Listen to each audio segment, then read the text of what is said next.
Assembly ఎన్నికలకు ముందు Congress party ఇచ్చిన 6 గ్యారెంటీల హామీలు సూపర్ సక్సెస్ అయ్యాయి. ఇక అధికారంలోకి వచ్చాక ఒక్కొక్కటిగా అమలు చేస్తూ ప్రజలచే శభాష్ అనిపించుకుంటున్నారు. కానీ ఓ నియోజకవర్గంలో మాత్రం 7వ గ్యారెంటీ అమలవుతుందట. అదేంటి?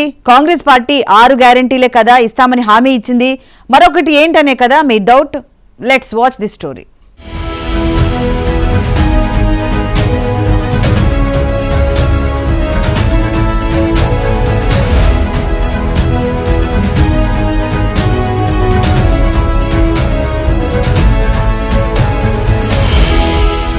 చిన్నాభిన్నమవుతున్నాయి.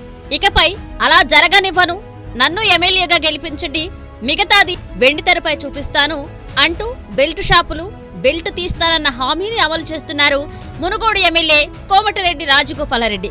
మాటిస్తే మడమ తిప్పడు అని పేరున్న రాజగోపాలరెడ్డి అన్నంత పని చేశారు. తన పదవి కంటే బెల్ట్ షాపుల నిర్మూలనే ముఖ్యమని అనేక సందర్భాల్లో చెప్పిన కోమటిరెడ్డి ఎమ్మెల్యేగా గెలవగానే కార్యాచరణ ప్రారంభించారు. అందుకోసం చక్కని ప్లానింగ్ తో ముందుకు సాగి నెల రోజుల వ్యవధిలోనే బెల్ట్ షాపుల భరతం పట్టారు.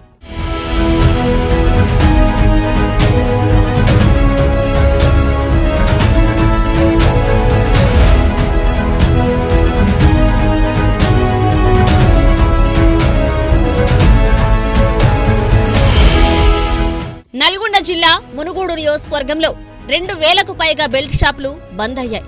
తనను ఎమ్మెల్యేగా గెలిపిస్తే నియోజకవర్గంలోని బెల్ట్ షాపులన్నింటినీ మూసివేయిస్తానని అసెంబ్లీ ఎన్నికల టైంలో కోమటిరెడ్డి రాజగోపాలరెడ్డి హామీ ఇచ్చారు.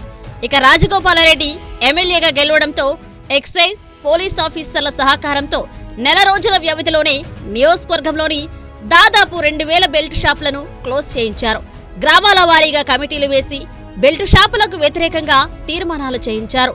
దుకాణాల నిర్వాహకులకు అవగాహన కల్పించి ఉపాధి కల్పిస్తామని భరోసా ఇచ్చారు.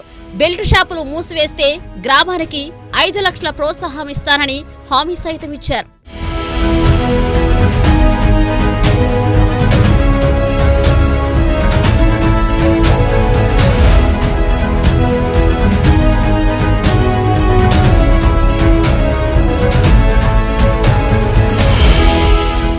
ఇదిలా ఉంటే మునుగోడులో 7 మండలాల్లో 159 గ్రామ పంచాయతీలు, 2 మున్సిపాలిటీల పరిధిలో 30 వార్డులు ఉన్నాయి.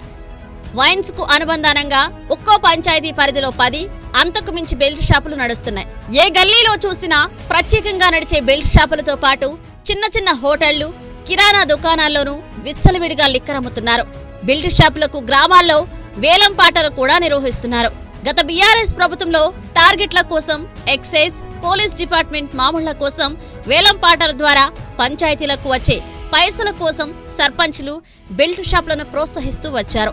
దీంతో నియోజకవర్గంలో 24 గంటలు లిక్కర్ అందుబాటులో ఉండేది. చిన్న పెద్ద తేడా లేకుండా జనం లిక్కర్కు అలవాటు పడ్డారు. దీంతో మద్యం కారణంగా నేరాలు రోజురోజుకు పెరుగుతూ పోతున్నాయి. ఈ విషయాన్ని కొందరు కోమటిరెడ్డి రాజగోపాలరెడ్డికి దృష్టికి తీసుకువెళ్లారు. అసెంబ్లీ ఎన్నికల్లో బెల్ట్ షాపులనే ప్రచారాస్త్రంగా ఎన్నుకున్నారు. తనను గెలిపిస్తే బెల్ట్ షాపులన్నింటినీ మూసివేయిస్తానని హామీ ఇచ్చారు. దీంతో మహిళలు పెద్ద సంఖ్యలో ఆయనకు మద్దతు పలికారు.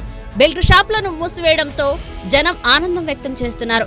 పలుచోట్ల ఎమ్మెల్యే రాజగోపాలరెడ్డికి పాలాభిషేకాలు చేస్తున్నారు.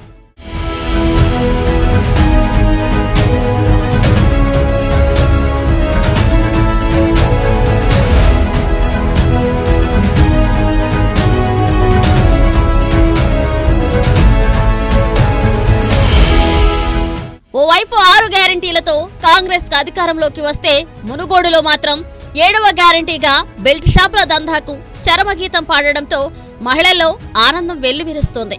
మునుగోడులో బెల్ట్ షాపుల బంద్ వ్యవహారం ఇప్పుడు రాష్ట్ర వ్యాప్తంగా చర్చనీయాంశంగా మారింది. మా దగ్గర కూడా బెల్ట్ షాపులు మూసివేయాలంటూ స్థానిక ప్రజాప్రతినిధుల మీద ఒత్తిడి తెస్తున్నారట.